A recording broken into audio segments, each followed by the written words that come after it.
Hi అండి. ఈ ఎండు చేపలండి, వీటి పేరు పోసపరుగులు అంటారండి.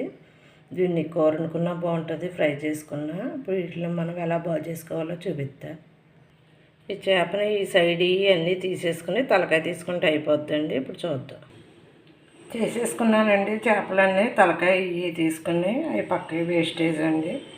చక్కగా ఫ్రై చేసుకున్నా బాగుంటాయి, కర్రీ చేసుకున్నా బాగుంటాయి. డబ్బాలో వేసుకుంటే అలా ఎప్పుడు కావాలితే అప్పుడు వాడుకోవచ్చు.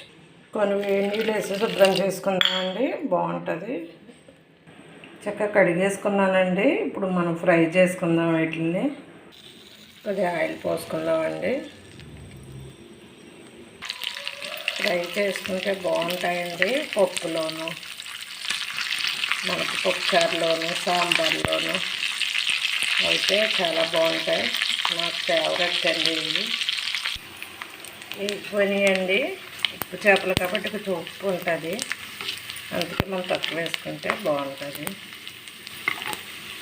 కొద్దిగా సాల్టు, ధనియాలు, జీలకర్ర పొడి అండి, కొంచెం పసుపు, లాస్ట్న కరివేపాకు అండి. లైట్గా ఫ్లేవర్ బాగుంటుంది. ఇది ఈ చేపల్లో వేసేసుకుందామండి. ఇవన్నీ వేసుకుని ఒకసారి తిప్పుకుని కట్టేసుకుందాం.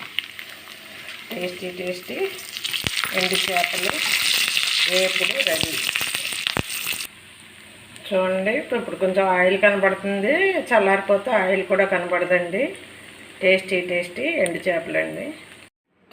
టేస్టీ ఎండు చేపలు రెడీ అండి.